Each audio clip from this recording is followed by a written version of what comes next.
जय हिंद दोस्तों, नमस्कार। बात करते हैं कल के मैच की। तो चेन्नई जो है कल का मैच हार गई है। चेन्नई लास्ट 3 मैच जो कि उसी के होम ग्राउंड पर थे, 2 मैच हार गई है। एक लखनऊ से और एक कल पंजाब से। और पिछला मैच जो जीती थी वो एसआरएच से वो जीती थी। कल चेन्नई बुरी तरीके से हार गई है। चेन्नई को ये समझना होगा कि आजकल की पिचेस और आजकल के इंटेंट जो है 160-70 रन वाला नहीं है, 200 प्लस रन वाला है, तभी आप मैच जीत सकते हैं। अब इसमें कप्तानी कौन कर रहा था मुझे नहीं पता है, लेकिन कप्तानी जो भी कर रहा था वो ये समझिए कि कल पूरी तरीके से हार का जिम्मेदार वही कप्तान है। कप्तान इसलिए जिम्मेदार है क्योंकि कप्तानी वैसे भी धोनी कर रहे थे, इसमें कोई दो राय नहीं है। क्योंकि ऋतुराज बैटिंग कर रहे थे, भेजने का क्रम जो है धोनी ही डिसाइड कर रहे थे। सबसे पहली कमी जब अजिंक्य रहाणे आउट हुए, 8 ओवर 64 रन थे, तो आपने शिवम दुबे को भेजा। शिवम दुबे को कम से कम सेकंड डाउन भेजना चाहिए। चलिए, अगर शिवम दुबे को भेजा, आप पहली गेंद पर वो आउट हो गए, तो ये आपकी जिम्मेदारी बनती थी कि आप डेरल मिचेल को हर हाल में भेजे, जो कि पिछले मैच में उन्होंने 50 रन भी बनाए थे और 5 कैच भी लिए थे। उनका मनोबल तोड़ने के लिए आप 14 काउंट के खिलाड़ी को बैठाए हुए हैं बेंच पर, उसको उस हिसाब से यूज नहीं कर रहे हैं जिस हिसाब से यूज करना चाहिए। फिर अगर मान लीजिए कि डेरल मिचेल को नहीं भेजा, आपने जडेजा को भेज दिया, जडेजा भी आउट हो गए, तो आप इम्पैक्ट खिलाड़ी को भेज रहे हैं, जबकि आपके पास डेरल मिचेल हैं और मोइन अली जैसे खिलाड़ी बैठे हुए हैं जो फर्स्ट डाउन चेन्नई के लिए लगातार परफॉर्म कर रहे थे। उसके बाद भी धोनी खुद। तो ये मैं पूरी तरीके से मैनेजमेंट को और धोनी को ब्लेम करना चाहूँगा कल उनकी हार के कारण को। दूसरा चीज़ ये कहना चाहूँगा कि उसकी स्टोरी बाद में बताऊँगा। जडेजा को किसी भी हाल में आप, जब तक उनका नंबर ना आए 7 नंबर 8 नंबर, तब तक पहले बल्लेबाजी न करने भेजिए। 3 मैच में उतरे, तीनों मैच चेन्नई हार चुकी है। एक T20 वर्ल्ड कप का सिलेक्शन हुआ है जिसमें जडेजा को चुना गया है, और ये समझिए कि जडेजा को चुना गया है और अक्षर पटेल को चुना गया है। आपको ये समझना होगा कि जडेजा लगातार सारे वर्ल्ड कप खेले हुए हैं, परफॉर्मेंस आपने देखा है कैसी है। चैंपियंस ट्रॉफी में हालांकि उनकी परफॉर्मेंस अच्छी थी। आपको एक वाकया बताता हूँ, जडेजा को ऊपर बैटिंग क्यों नहीं भेजना है, ये गलती रोहित शर्मा ना कर दें, इसका डर मुझे पहले से लग रहा है। जडेजा को ऊपर इसलिए नहीं भेजना है क्योंकि 2009 का वर्ल्ड कप T20 था, वो आपको याद होगा। इंडिया लगातार मैचेस जीत रही थी और उसके बाद फिर धोनी ने जब 150 रन के टारगेट इंग्लैंड के खिलाफ चेस करना था, तो धोनी ने जडेजा को जो है कि फर्स्ट डाउन उतार दिया और जडेजा जो है 35 गेंदों में 25 रन बनाए और भारत वो मैच आखिरी में 3 रन से हार गई। धोनी भी तेज नहीं खेल पाए उस मैच में। 20 गेंदों में 30-31 रन बनाए थे। और दूसरी तरफ यूसुफ पठान, हालांकि साथ में उनके खड़े हुए 17 गेंदों में 33-34 रन बनाए, लेकिन वो रन कम पड़ गए। आपको ये समझना होगा कि कोई भी खिलाड़ी, और उस समय 150 रन तो नहीं, लेकिन अगर 160-70 रन होते तो ज़्यादा सही था, लेकिन वो 150 रन भी नहीं चेस कर पाई। तो ये एक कमी थी जडेजा को पहले उतारने की उस मैच में। फिर अगर ध्यान दें तो रोहित शर्मा ने कभी भी सेमीफाइनल और फाइनल में किसी भी तरह की इम्पैक्टफुल पारी नहीं खेली लगातार। हालांकि 2007 वर्ल्ड कप में उन्होंने आखिरी में आके कैमियो खेला था। हमारे हिसाब से जो याद आ रहा है 30-20 रन के करीब बनाए थे, तो वो इम्पैक्टफुल पारी थी, लेकिन उसके सिवा कभी भी सेमीफाइनल और फाइनल में उन्होंने किसी भी तरह की अपने लिए अच्छी पारी नहीं खेली है। तो मुझे एक मैच याद आ रहा है, तो जो 2009 में उस तरह से बाहर हो गए। 2012 का T20 वर्ल्ड कप याद आ रहा है, तो उस वर्ल्ड कप में भारत 5 में से 4 लीग मैच जीती थी, लेकिन फिर भी नेट रन रेट की वजह से बाहर हो गई थी। तो उस लीग मैच जो आखिरी मैच था साउथ अफ्रीका के खिलाफ था, जिसमें बालाजी ने 3 विकेट लिए थे और भारत 1 रन से जीता था। ये बिल्कुल था कि अगर आप 20-25 रन से मैच जीत जाते हैं तो आप जो है टॉप सेमीफाइनल में पहुंच जाएंगे। लेकिन रोहित शर्मा ने उस मैच में, मुझे याद आ रहा है, हालांकि मैंने सर्च किया, लेकिन मुझे याद, क्योंकि मैं अभी का क्रिकेट देखने वाला नहीं हूँ और मुझे अभी आज के समय से नहीं पता है कि स्ट्राइक रेट, बॉलिंग क्या, बैटिंग एवरेज और ये सब चीज़ें मुझे आज के समय से नहीं पता है, मुझे बहुत समय पहले से पता है। तो इसलिए मुझे याद आ रहा था कि एक मैच था रोहित शर्मा को तेज़ खेलना था, उन्होंने तेज़ नहीं खेला। तो वो मैच था जिसमें लगभग भारत को 150 मतलब आपको 180-90 रन बनाने थे कि जिससे कि आप 20-25 रन से मैच जीत जाएं। तो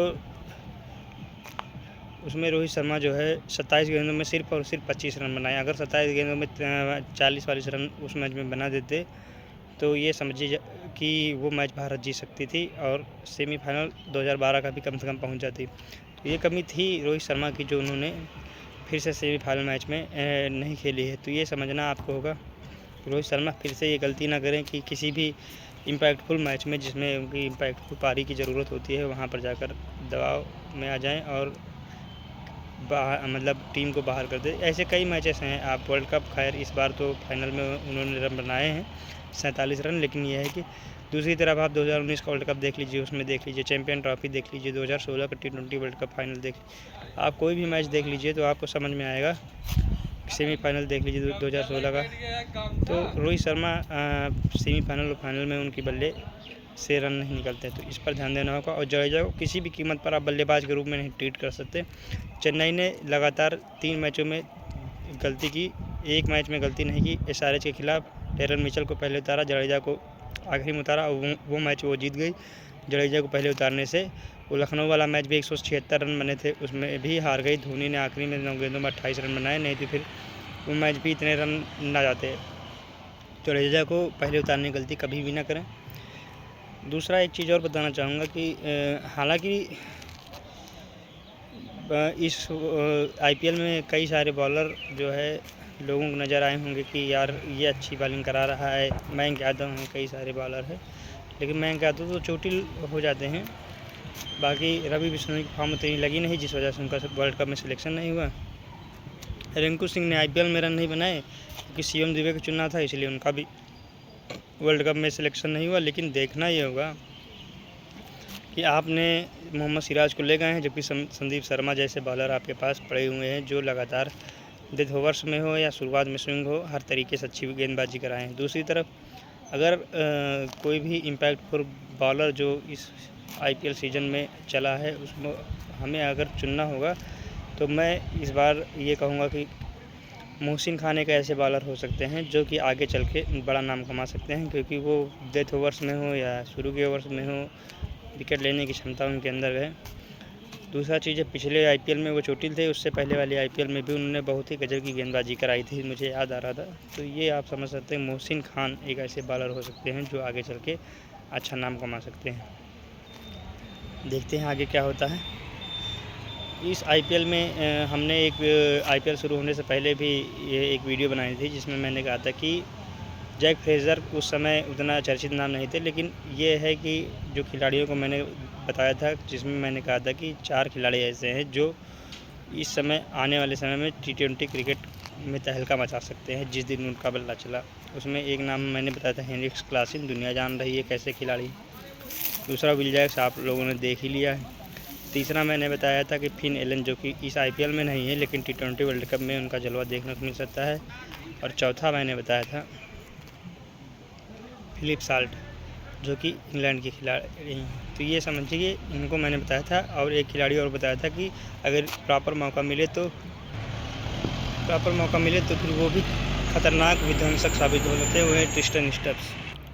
तो देखिए सब लोग तहलका मचा रहे हैं और जिस मैच में वो चलते हैं पूर्ण रूप से अपने पक्ष में कर लेते हैं। तो ऐसे खिलाड़ी जो विध्वंसक हैं मतलब, और किसी भी टीम को ये समझना होगा कि वो क्राइटेरिया नहीं है अब इस समय कि आप जो है 160-70 रन बना के चेस कर ले। 10 में से एक बार डिफेंड कर लें, 2 बार कभी कभी डिफेंड, लेकिन हमेशा डिफेंड नहीं होगा।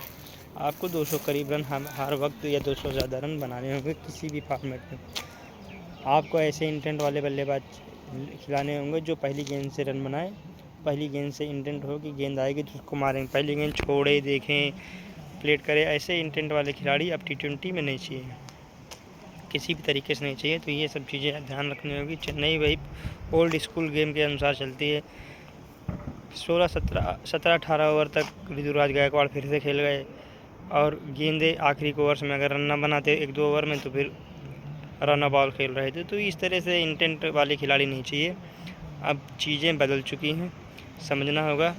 और कप्तानी बहुत ही ख़राब हुई क्योंकि ऑन फील्ड और ऑफ फील्ड, जब वो ऑन फील्ड बैटिंग पर थे तब भी कप्तानी ख़राब कर रहे थे, जब वो बैटिंग से बाहर गए फील्डिंग आई तब भी कप्तानी ख़राब थी। आप इम्पैक्ट खिलाड़ी पहले खिला दिए बाद में आपका बॉलर भी चोटिल हो गया। जब आपके पास बैटर है तो इम्पैक्ट खिलाने की कोई मतलब नहीं था। इम्पैक्ट का ज़रूरत तब पड़ती है जब आपके पास कोई ज़रूरत आ जाएगी, हाँ भाई ठीक है बैटिंग अच्छी चल गई है तो बॉलिंग में आ जाएंगी। अब बैटर आपके पास बैठे हुए हैं और आप जो है इम्पैक्ट खिला रहे हैं।